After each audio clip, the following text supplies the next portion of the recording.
मागच्या पार्टमध्ये सांगितल्याप्रमाणे मी नंबर एक्सचेंज करताना खूप मोठा घोळ केला होता.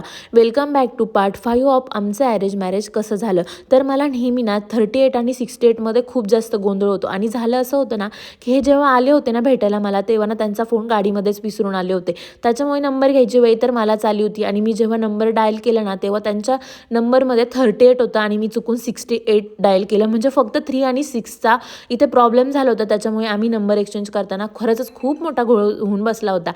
त्यांना असं वाटलं की हिचा नंबर आता माझ्याकडे आला आणि मला तर असं वाटलं आता मी यांना माझा नंबर दिलेला आहे. आणि त्याच्यानंतर आम्ही दोघंही घरी गेल्यानंतर आमच्या घरच्यांना आमचे डिसिजन हो म्हणून फायनल सांगून टाकले. त्याच्यानंतर घरच्यांनी इकडे लगेचच ना एंगेजमेंटची डेट पण फिक्स केली होती. पण 8 दिवस होत आले, आमचं अजिबात बोलणं होत नव्हतं.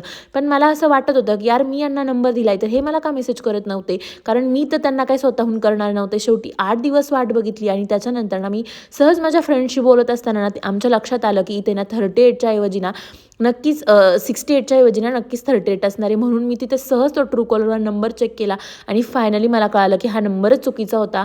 आणि मग ना मी त्यांना त्याच दिवशी मेसेज करणार होते. त्याच दिवशी यांनी माझा नंबर ना माझ्या भावाकडून घेतला आणि ना मग आमचं त्याच दिवशी बोलणं सुरू झालं. आणि आता ना बोलणं सुरू झाल्यानंतर ना माझी अवस्था खूपच अवघड झाली होती, कारण पहिल्याच भेटीत मी एवढा अडाणीपणा दाखवला होता ना माझा की आता मला त्यांना कसं सांगावं ना कळतच नव्हतं की मी नंबर चुकीचा डायल केला होता. तर तुम्हाला ही स्टोरी कशी वाटली ना मला कमेंटमध्ये नक्की सांगा आणि पुढच्या पार्टसाठी स्टे ट्यून आणि मला फॉलो करायला विसरू नका. Thanks for watching and